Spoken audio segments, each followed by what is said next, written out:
Welcome to this closing panel for the Middle Way Words Festival. We've had a great week with lots of authors and people who are involved in the book industry within the Midlands, sharing with us just their insights into writing and looking at giving us informative talks on various aspects of publication and books. So I'm Catherine Hetzel. I am a children's author based in the Midlands. I go by the title, the short author who tells tall tales, mainly for children, but I do them for adults as well. And it's my great pleasure today to be hosting this closing panel with three people who, although they may not be writing stories necessarily themselves, they are making our books and our stories come alive in different ways. So I'm just going to introduce you. We have Unam Zafar, who is an emerging literary translator and commercial translator, working from French and Arabic into English. As a literary translator, she is interested in adult and children's fiction and non-fiction, and her mission statement is to advocate for misrepresented communities to tell their own stories on their own terms. She also works as a commercial translator, translating reports, academic papers in the fields of international development and the environment. She was longlisted for the 2021 John Dryden Translation Competition and was awarded a 6-month mentorship on the National Centre for Writing's Emerging Translators Mentorship Scheme, which ended in March this year. She was also the Centre's translator in residence in May this year and volunteers for the World Kidlit Project. Ernie Boxall is a storyteller who helps authors, musicians and poets tell their stories before somebody else tells it for them. He has a YouTube interview channel, a podcast and blog, which together help you make the maximum impact on more people without anxiety or dread. As a performer, he visits school with his fox and the insert animal of choice stories. He mentors business owners with his 4 Ps of perfect presentations and plays the Native American flute at open nights. So Ernie definitely has a story. And Sarah Coleman is an illustrator working for clients worldwide, but based in the East Midlands. Her work appears on books, advertising, TV, and myriad other projects globally, all produced from an ink-filled studio in Leicestershire. She's heavily involved in the world of publishing with over 900 book projects to her name for a diverse roster of authors from Shakespeare to Harper Lee and Malala to Hillary Clinton, with a specialism in middle grade and young adult fiction. So welcome to you all. It's great to have you here. And if it's okay, Unam, I'm going to start with you because I'm in awe. Sometimes I wonder whether I've got English off to a T, let alone 2 other languages as well. So what made you become a translator? Well, I guess the easy answer is just the kind of, traditional route of doing a language at school, then picking up another one at university, enjoying using languages and thinking, well, how can I carry on using languages? Translation was the thing that I enjoyed the most in university. So then I decided to do a master's in it. So, that's the easy answer, that, I enjoyed it. So I just thought, well, better carry on with it then.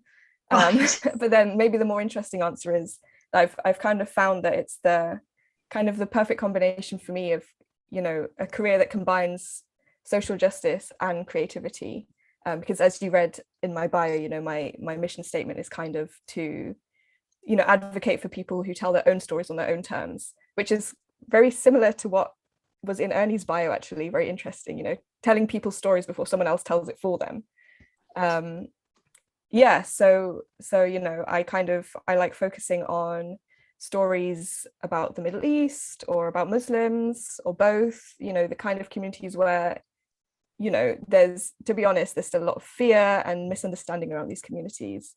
And I just thought, as a linguist and, as someone who knows more than one language, it just naturally means that you're able to talk to more people directly. And, you kind of realize, all of the xenophobia that there might be in the world, all of these misunderstandings, all kind of stems from the fact that you probably haven't had the chance to talk to these people in depth or at all, you know. And I thought, well, how can I kind of amplify this experience that I have for myself, that I get to talk to lots of different communities? You know, how do I make sure that doesn't just stop with me? How can I kind of spread that to other people? So then I thought, well, if I find the right kind of stories and translate them and get publishers to hopefully publish them, then, you know, for me, that's the way that I can amplify that experience then of, yes, it's kind of the closest, maybe the closest way to directly speak with someone without having to go and find them and know their language, you know. Yeah, so that's why I stuck with it, I suppose. That's brilliant. What kind of division is there between you do both literary and commercial fiction? What kind of split do you find you're doing at the moment? So very recently, actually, I've moved to focus more on literary translation than commercial translation. Until about 2 weeks ago, I think the balance was the other way around. And it's just, yeah, I mean, you know, where my heart lies is with literary translation. I think all translation, you know, whether you're doing literature or not, it's all an art form, really. It's all writing. It's all, you know, you have to think about, how do I honor the author's intention here? How do I mirror, you know, whatever writing devices they've decided to use? So, you know, it's all creative and it's all an art form, but especially dealing with stories, it's just the thing that I enjoy the most. So translating novels, you know, whether that's fiction or non-fiction, is kind of where, you know, where my heart lies, over translating, say, academic reports or journalistic articles, even though I enjoy it all, but literature is where my focus is. I mean, I've done a workshop in the past with a group of women where English was a secondary language for them. And I mean, even in that short time, I noticed that they have very different ways of expressing their stories. And you said that, you know, you have to honor what the author has written. How difficult is that to get that kind of cultural nuance and sort of familiarize yourself with what the author is trying to present, to be true to it? Yeah, so it's very, very difficult. And, you know, all the translation conferences and webinars that there are in the world, it's a never-ending conversation amongst translators, basically. You know, how do I honor the author's intention, but at the same time, it's obviously not going to be exactly the same because it's now in a different language. So by definition, it's not going to be exactly the same thing, is it? So yeah, I think it's kind of a lifelong learning journey for all translators of, how do I know that I've got the balance right? But I mean, pragmatically, some things that you can look for is, okay, in this passage, the author's using lots of metaphors and similes. So where they've used a metaphor in this sentence, I should try and also use a metaphor. Or where they've used a simile here, I should also try and use a simile, because, you know, they probably did that on purpose. You know, or if it's poetry, I mean, I don't translate poetry, but say in poetry, if there's a lot of alliteration, you might want to consider, okay, can I also have alliteration in the English poem, even if it's not with the same letter? If I have to change the letter, but can I still have alliteration? Was there a reason that it's there? Or say maybe there's a really tense passage where something really tense is going on. There's lots of really, really short sentences, you know, to kind of convey that. Then you think, okay, these are really obviously short sentences, so maybe I should try and also have really short sentences. Or some writers use very long sentences on purpose. There might be, you know, a sentence that almost looks like a paragraph, and you think, okay, well, that's obviously intentional, you know. So how can I do that in English as well? So pragmatically, those are the kinds of things you have to think about. But then if we talk more broadly, you know, you were talking about kind of cultural differences in writing, and there's a really interesting decolonial translation movement going on at the moment, where people are saying, particularly with italicized words, so, you know, if you're mentioning like a food from another culture, or I don't know, an outfit from another culture, or a celebration from another culture, and you're writing about it in English, sometimes you might see, or you might think that, okay, maybe this word should be italicized because maybe the reader doesn't know what this is. So if I italicize it, it's pointing out that this might be an unknown thing to them. But the kind of new decolonial movement is saying, well, who is to say that this is an unknown thing? What if someone is reading this who is from the same culture, and it doesn't need to be italicized for them? And even for people who don't know about this, maybe italicizing these words is in a way saying that it doesn't deserve to be not in italics, if you know what I mean. Like there's something different about you word, you need to be put in italics. So there's this kind of movement going on saying, you know, let's not italicize these cultural words. You know, the whole idea of translation is that we'd hope the reader would be open to exploring other cultures and, you know, not seeing them as other in a bad way, just seeing it as equal to whatever culture you're familiar with. So that's a very interesting thing that I've been exploring recently, to kind of move away from italics, because it's actually something that I never, it was just kind of so automatic that I was so used to seeing these kinds of things in italics that I never thought, why would I not do it?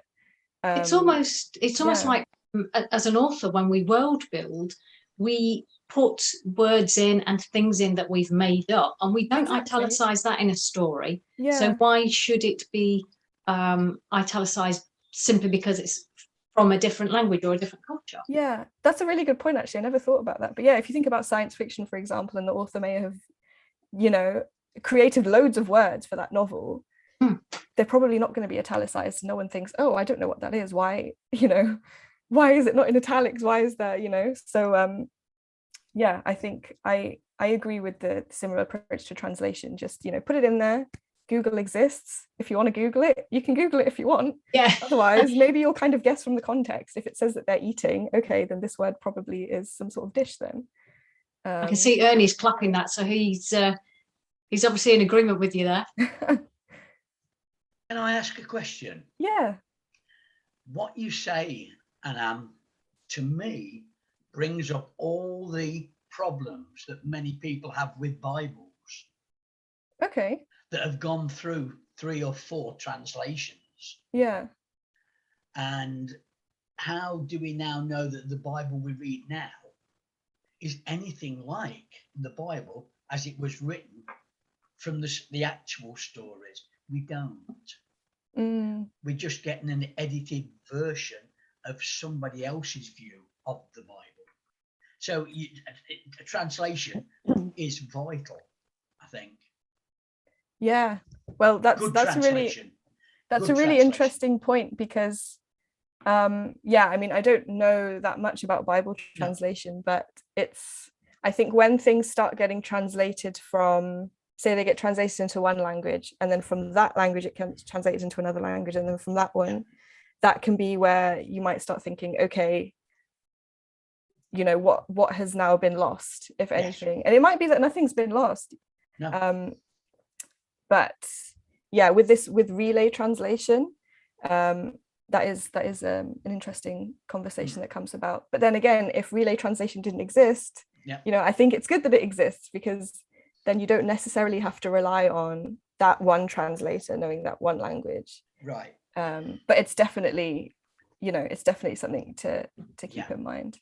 But yeah, another thing to kind of keep in mind in general is there is always this kind of conversation of, oh, but if this is translated, then how do I even know if it's going to be like the original? And I think what we need to keep in mind is the translator has kind of chooses books that they love, and you would hope that they want to do the book justice as much as they can, and you know, they're not trying to trick the reader and thinking, haha, this is not actually the real book. So you could take all sorts of liberties, couldn't you? Which probably wouldn't be that's what I mean. Do you write yourself? Have you? No. Would you want to? And if so, which language would you probably choose to do it in? I mean, if I did, it would be English, because that's my native language. It'd be very hard to do the other ones, to write in Arabic or French. And yeah, it's never it's never kind of been a thing I've been attracted to write my own stories. And Fun. I think what I realized with translation is I do like creative writing. I think before I got into translation, I thought I didn't. But it seems that now I've realized that what it is that I like is finding an amazing story or an amazing author and being really happy to celebrate their work by rewriting it. So I like the idea already being there and really being able to focus on, lots of translators say it's really creatively freeing because you're not stuck on, oh, I don't know what to do with the plot now, I don't know what to make this character say. The ideas are there, the creativity is in, okay, how do I create this again? So I'm quite happy to just be translating right now rather than writing. I mean, the fact that you're enabling people to sort of speak their stories and get their stories into the world to a wider audience brings me nicely on to Ernie, because Ernie, you do a lot of public speaking. Yes. And I'm interested to know whether whether that comes naturally to you or whether you had to learn it. No. Because I know you use that talent that you have for public speaking to enable authors and other creative types to tell their stories. Yes. I have to say that, you know, the first time I stood and read my story in public, my knees were shaking so much I had to actually sit down. I couldn't stand up to do the reading, and my stomach was doing collywobbles and all sorts. So, I mean, how did you learn to do this public speaking? I tell people a story when I do workshops that when I was growing up as a child, we were not allowed to talk at the dinner table at all. We ate in silence. When my father came home from work, we weren't allowed to talk because he'd had a hard day at work. When I was at night, I slept in the same bedroom as my brother, but he was 5 years younger, so we never spoke. When I got to school, I was always told to shut up. And when I worked in the factory, no one else could hear me. And so my own story stayed within me. And then at 22, I was asked to be the best man at a hooker's wedding. Right. A big rugby player. Oh, that kind of, that right, kind okay. Of hooker. But his bride, her father, was the chairman of the Chamber of Commerce. Oh. So my first presentation was to 140 business owners and partners in a marquee with silk curtains and champagne. I did then what I teach now. I did it naturally. I prepared the best man speech and I practiced it for at least 3 months until I had it down to bullet points. That allowed me to stand up with some reasonable assumption of a good posture, of confidence. And then I performed. Yeah. I performed my heart out. I let the butterflies go and I performed the role of a best man. Yeah. And I performed it inside. I was just trying to hope that I got through the next 20 minutes. But it's interesting you should say that about performing, because in my younger days, I did a bit of Amdram. And I've often said to people that when you are talking to a room full of people, you take on the persona of a performer when you're doing it. Sort of brings it out. You have to put on the persona of someone who's successful. Yeah. Otherwise, why are they there to listen to you? And it was those 4 Ps that allowed me then to take on roles for which I'd not been trained. I became a supply teacher with no teacher training. Wow. Because the school I went into said I managed to get more work out of the lower streams than actual teachers. I think it was because I'd learned to talk on all levels. Yeah, yeah. Yes, because you do have to talk on their level. You do have to change your performance, as it were, according to the audience that you're reaching, don't you? Yes, yeah.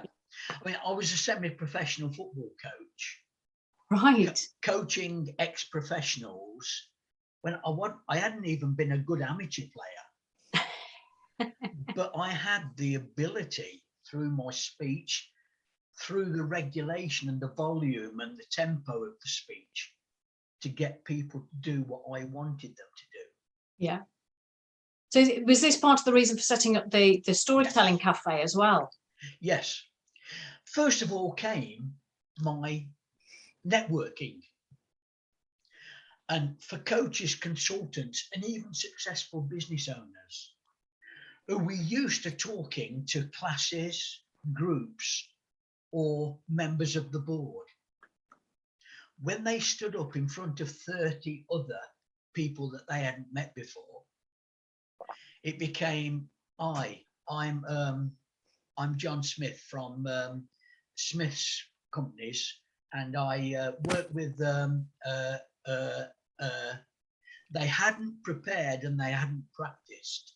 They'd gone into the network meeting and either winged it because they didn't think it was important, or because there was a lot of anxiety there. Right.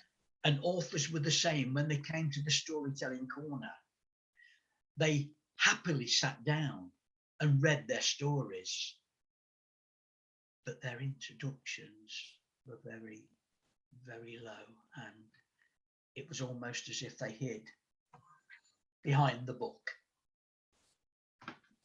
I can relate to that, because I did try storytelling once. I went on a storytelling course, and it really freaked me out, because I like to have my book and I like to be reading behind my paper. Yeah. And the fact that you have nothing to hide behind, it's a completely different skill set, isn't it? Yes. Which brings us back to the answer to the question is no, it's a learned practice. Very few people are born to be on the stage. Yeah. They learn the art of being on the stage. So with doing this art, I know that you do storytelling in schools with your fox stories. That's the one. And I'm hoping, yes, he's got his fox mask. Brilliant. So how many different animals does Fox get to meet? Oh, if people wanted to learn about storytelling, there are probably 2 books I'd recommend. One is called Tunkashilla, which is Native American tales. Yes. And they go all the way back to the beginning of the world, according to the Native Americans, right up to the Battle of the Little Bighorn. Right. And so the first part of the book is all mythology, perhaps. The second part of the book deals more with reality.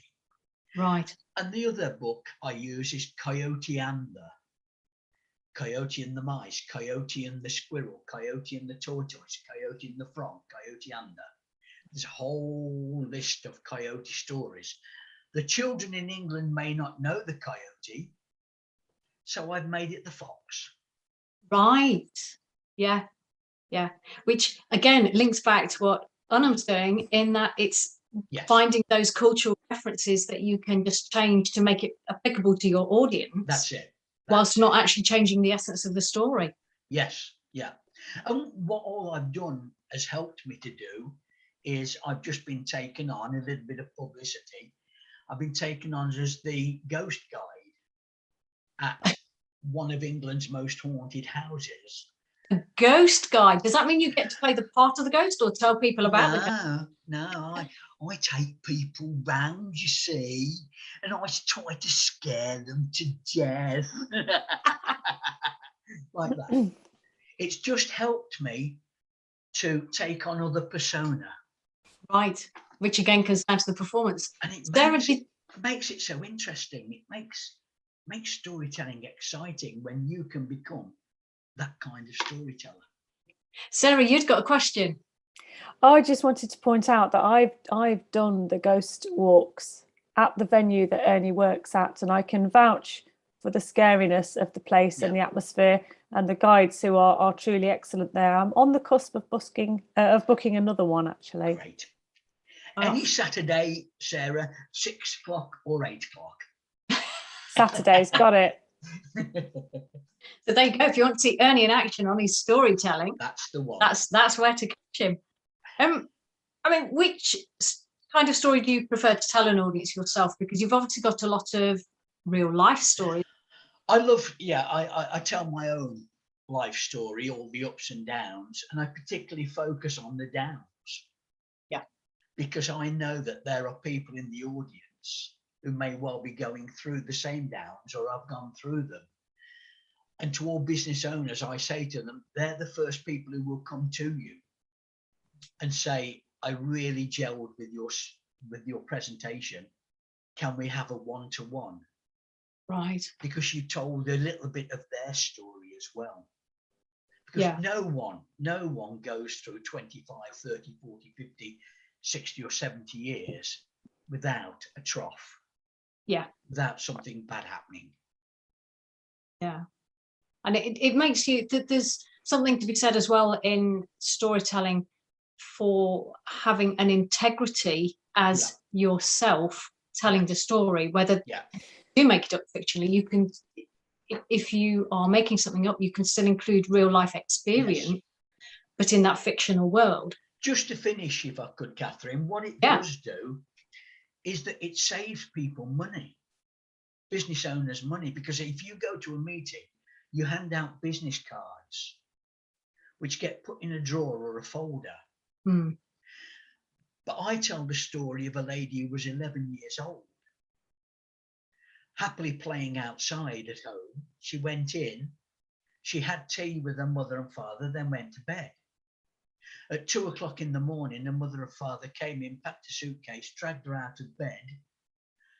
The Iraqis were attacking Kuwait, and they had to take her over a country until they landed in Jordan. She was then flown to Egypt, but her dad was put on a boat. So her and her mother arrived in Egypt, not knowing whether they'd ever meet their father again. Now, she's a successful entrepreneur now in the corporate world. I've got business cards from other people in the same business. I can't remember their name. Yeah. I remember Doha Dawash through her story. Yeah. Yeah. So it makes us memorable to people as well. Absolutely. Oh, that's brilliant. Thank you, Ernie, for that. That's quite moving. Thank you. Yeah. So I'm going to move on to Sarah actually now, because as an illustrator, I mean, I love picture books. I was so sad when my kids were too old not to have picture books anymore. And I'm delighted that there seems to be this move to illustrating novels as well at the moment. But the first thing I've got to ask you about is your pseudonym, Inky Mole. Because I mean, I'm Squidge. My nickname is Squidge, and that's been used for many years now. So I mean, mine started off as Squirrel and was changed. Okay. How did you get Inky Mole? It's really quite mundane, actually, and it goes all the way back to school. My surname's Coleman, so that got shortened to Cole Mole. And it was shortened to Cole Mole because I have been chronically short-sighted from the age of 11, like really, really seriously short-sighted. So you know what kids are like. Coleman became Cole Mole, became Mole, came shortened to just Mole or Moley. And the Inky part came just as a consequence of always being the kid with the paint and ink and pen on her hands and on her clothes. And Inky Mole stuck business-wise because when it came to buying the first domain name, back when we needed to buy our first domain names, Sarah Coleman was already taken because there weren't that many options at that point. Somebody had already got Sarah Coleman. So I thought, I'll just use Inky Mole for now. That'll do. When Sarah Coleman becomes available, I'll switch to that. And that was nearly 30 years ago. It's still there now. Nice. It's very distinctive, though. Very distinctive. I should imagine people can find you quite easily with a name like that. Yeah, it was accidental. It was accidental, but it kind of works. In America, they're not so into pseudonyms. I'm Sarah J. Coleman in the States, but clients will ring me up and say, hi Mole, how you doing? Which is great. I love that. Awesome. And I know a lot of your artwork is actually based around lettering and letters. Yeah. Yeah. And you've said that words were very nearly your career. Does this mean you've got the best of both worlds, because you're drawing, you're doing the illustrating, but you're doing it about words? I think it's the best of both worlds in more ways than one, because I've ended up living a life that's immersed in words and writing and language, although not in the way that I might have expected. I've always worked with writers, authors, poets, rappers, lyricists, all the way back. And so I ended up working with language, just not creating that language or that prose myself. Right. And so in that way, yes, I did in the end, at the point at school where you have to choose the fork in the road, is it going to be A or B, or sometimes A, B or C? It was going to be art, music or English, actually. And again, I think all three have come my way, because I work with a lot of musicians as well. So it worked out, and it is proof that life can sometimes provide exactly what you're hoping to get, just not in the way that you might have expected it.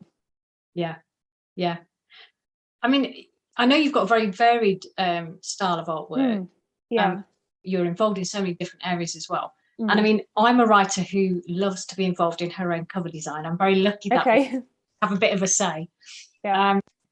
But I mean, we know that you've done 900 books, and I'm dying to know if they're all sitting on shelves in your house somewhere. Not all of them, no. The most of them, yes. Our living room is actually up in the loft on the third floor, so it's kind of a upside down. Work is downstairs, and so they're all up there. Some of those 900 will be, it sounds like a crazy amount, I know.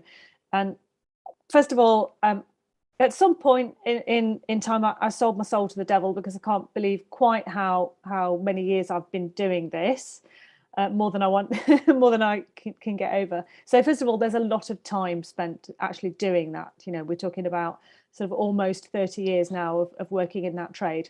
Yeah. Secondly, a lot of those books will be series. So there'll be a series of books where perhaps the same artwork or a very subtly different version of the artwork will appear on a series. So for example, there's a series for Collins children's books, and there's over 100 in that series. And then you'll get other books where there's perhaps 6 in the series, or 8 or 5 or 4 or whatever. I've got these Cecilia Ahern books here that I did, you know, the sort of stone cold chick lit classics. There's at least 8 or 9 in that series, for example. So you can see how quickly we get to the kind of figures that we're talking about. Yeah, blimey. Presumably, I mean, how much of, when you're designing a book cover, how much of it is from your input, and how much of it comes from the author or the publisher to say, this is the kind of thing we'd like you to do? I mean, do you get free rein? It varies. The way the process works is, by the time I get contacted by a publisher, they've already been through quite a long and complex process of deciding who is right for this book or this story. And so by the time they get to you, they're fully confident that they want your style, your way of working, and if you like, your voice on that cover. Yeah. Shockingly, the authors most of the time have very little input on the covers at all. And that's largely understood to be because the authors are brilliant at writing the books, but the publishers and the marketing people are brilliant at selling the books. And of course, by that point, it's all about selling the book. So most of the time I get free rein. They'll send me the manuscript, I'll read the book, and I will start to generate ideas. Maybe half the time the publisher will have some notion of what they need the cover to feature. There might be a prominent character, there might be a certain vibe. It might even just be a sense of what colour is appropriate. There'll be some direction. And then we go backwards and forwards, myself and the publisher, over time. And the process can take weeks, it can take months, and eventually we will arrive at a cover that everybody is happy with. Excellent. And I mean, there does seem to be a bit of a trend at the minute for making books into beautiful objects again. Yes. not just about the contents, it's about what they look like. Yeah. I mean, do you see that continuing? I do, because I missed that. There was a period where special finishes on books were difficult to come by. Choosing the right paper even became secondary to the cover itself. Clearly, we all remember that we went through a long period of being excited and distracted by what could be achieved digitally. Yeah. And I think along the way, the sense of feel and weight in the book, the sort of autographic experience with the hands with a book perhaps got lost along the way a little bit, but we've come through the other side of that. And now that we live in a very digital realm, I mean, I'm talking to you people through a screen now, you're not actually here with me. I think as long as that continues, and I welcome it, and it's excellent, there's also going to be a very human desire, a craving for what can be held, what can be touched, what can be felt. I brought this example specifically, which I would pass around if we were all sitting in a room. This cover that I did was a great example of the publisher specifying some beautiful details that did not need to be there. At the same time, they absolutely needed to be there. So, you know, we've got pearlescent paper. This is printed on pearlescent paper. And then the main text is embossed. So you run your hand over it and you can feel the title before you read it. And then we have, there is a certain texture on the edge of the book as well. We can see where the printing comes right to the end. When we unwrap it, it's black on the inside. There's an extra, you know, it goes on and on. It's a great example of a book where all of the physical sensations attached to reading were really thought about and brought into the cover, as well as just the image on the front. And I know you've got a book coming out fairly soon, haven't you? Only If You Dare. Now, there's something rather special about that cover, isn't there? Yes, Only If You Dare. It came out on Monday, actually. On Last Monday? Monday just gone, yes. Fabulous. The day we had our little chat. I can't demonstrate because it's broad daylight, but Only If You Dare. This is the cover. And if you charge this up under ordinary daylight or a lamplight, it will glow in the dark. So the hand and the title will glow in the dark. Oh, I say. It's the follow-up to the first book, Out to Get You, which also glows in the dark as well. So yes, very definitely a return to sort of interesting finishes and textures. And there, I know those two books that they're based around horror, and you said that was the perfect thing for you. What is it draws you? Is it the horror that draws you in, and how you can illustrate it? Always been a big fan of horror, ghosts, the haunted, that which cannot be explained, parapsychology, psychology generally. So when this book came along, it felt like the perfect combination of it's horror-based novels. It's illustrations for children, 8 to 12-year-olds, which is an area that I just really started to get into. And for a new author as well. And the importance of the fact that it was a new author meant that there was no precedent to follow, there was no pressure, there was no expectation, because it's the first time this guy had been published. So really free rein to have fun with that. It was a great brief. Oh, brilliant. I love those kind of briefs. Ernie's got a question for you. Yes, Sarah. I know that through the work that I've been doing in the ghost guides, I have become much more interested in the period that I'm talking about. Yes. Have you found that when you illustrate? Yes. Or when? Yeah, I do, because along the way, as you might imagine, depending on what I'm working on, I can be expected to sort of plunge into a topic or a historical period at a moment's notice, and that always requires lots of sudden in-depth research. Right. So yes, I can suddenly find myself immersed in mid 1800s South America, for example, or the Victorian period, or I might be dealing with something medieval, and along the way I'm getting those amazing little history lessons that I miss from school. That's incredible. You know, that kind of information. Yeah. You know. Now, I've got one last question for you. Sure. Well, I've had one sent in via the chat. Somebody's asked, how do you manage to illustrate when you say that you have very poor eyesight? You know, do you find it takes a toll on your eyesight? Contact lenses. Contact lenses from Specsavers, yes. It's a good point, actually, because I do have to, it's a very good question. Nobody's ever asked me that before. So thanks, whoever asked that question. It's a really good one. I do have to really take care of my eyes. And I definitely feel when I've overdone it, if I've stayed too late, if I'm working on a lot of minute detail, I definitely have to make a point of stepping back, walking away, going for a walk, stretching my focal length.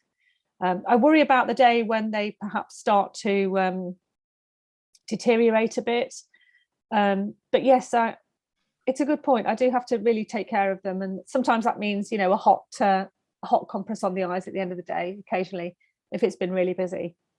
And I've got one last question for you, because a lot of some of the artwork that you've done is actually for tattoos. Yes. So I was going to ask you, you know, have you ever been tempted to ink your own skin then? No, I haven't. I have one tattoo, which I'm going to hold up to the camera. Maybe you'll see it, maybe you won't. There's a tiny black dot on the hand. Can you see the black dot? Yes. That was an accident. I accidentally stabbed myself with an ink pen at school. And that is the sum total of my tattoos.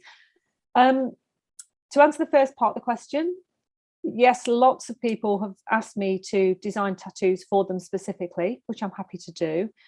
But equally, people will just email me out of the blue and say, by the way, I had this put on my skin. I hope you don't mind. And of course, I don't mind.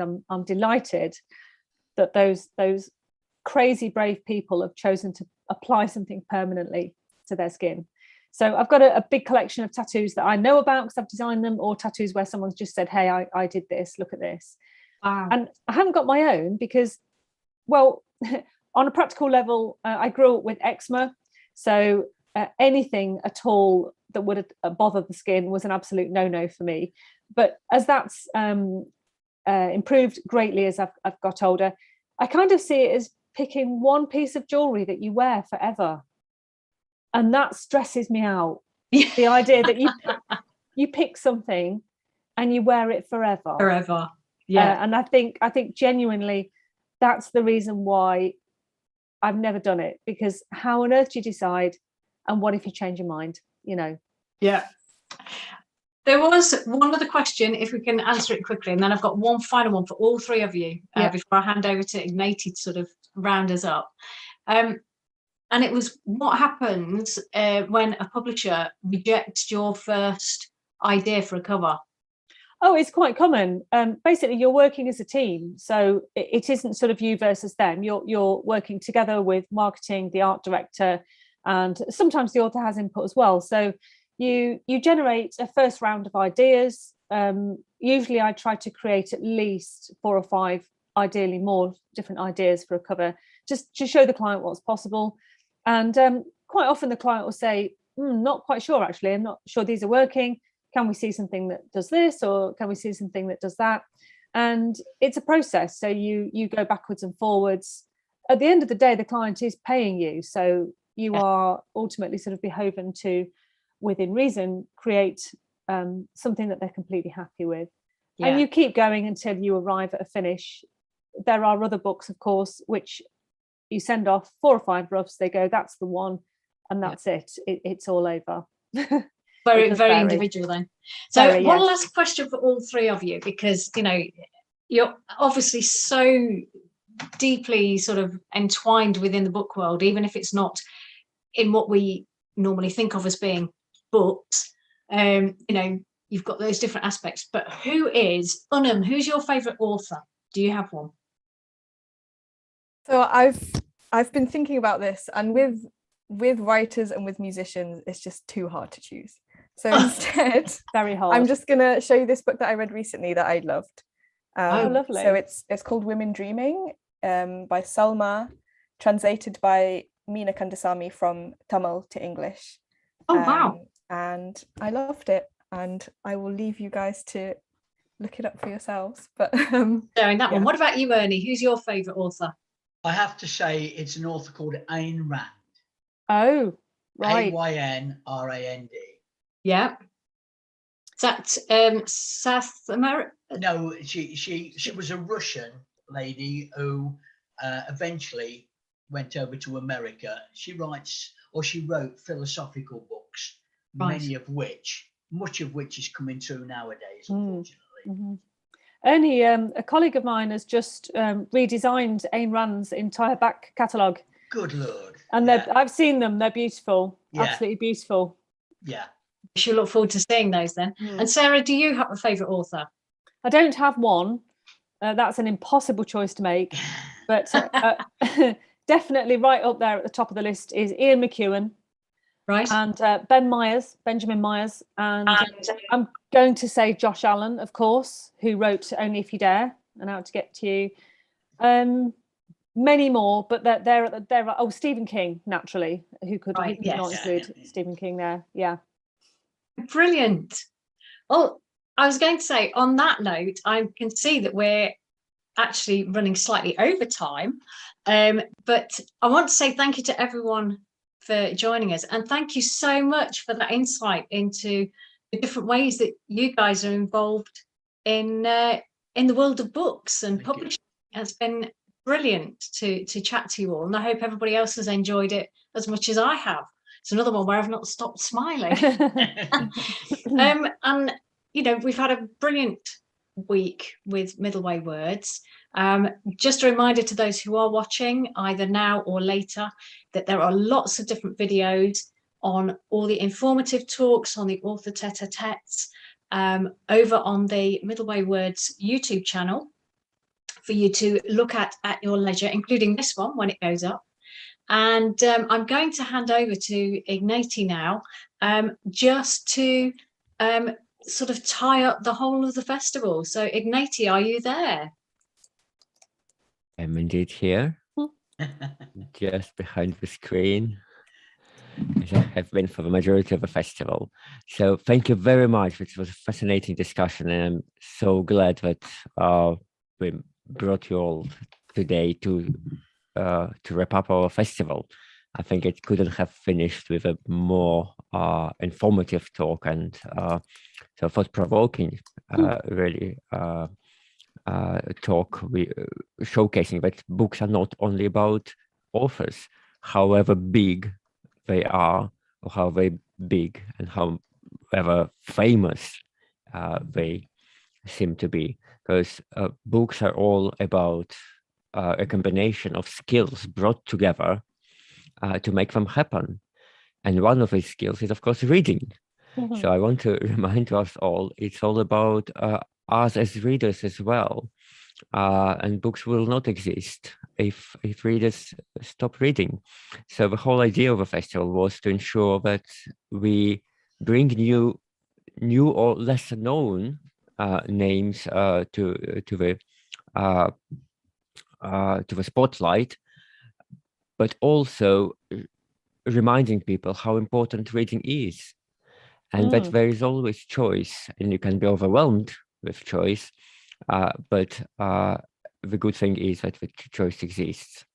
So I want to thank everyone involved, all our participants. We've had about 30 authors taking part in the festival in various talks and tete-a-tetes and delivering webinars or panel discussions. We had a publisher and a bookseller, and of course, translators and storytellers and illustrators, of which you are great representatives. So thank you very much for that. I would want to encourage everyone to go and spend Saturday afternoon in their local library, or maybe better, their local bookseller. We are supporting independent booksellers as much as we can, because they offer so much more than just selling you a book. And as we all know, our local booksellers are there for us. They're really, really serving our needs. And so if you can go to your local bookseller, it's great. If not, there is a website called bookshop.org, which is a good alternative because it then allows you to indicate which bookshop you want to which bookshop you want some of the profit go to. Ah, So you're not supporting a big corporation, you're actually supporting your local bookshop through this as well. So do check it out. It's a great resource, bookshop.org. We hope to continue running throughout the year on our Facebook page and on YouTube channel. We'll see what sort of activities we'll be able to bring on, whether it will be live activities or video trailers of new books, or showcasing even more local authors, because the Midlands, we have so many people here. We have so many talented people here. So we will continue with that throughout the year. And with a bit of luck, we will see you all again next autumn with a new program and new names. But we hope that some of the participants from this year will be able to join us again and tell us more about what happens to them and how their lives perform. So thank you very much, everyone. thanks for And having enjoy us. your weekend. Thank you. Thank you. Yes, thank you for having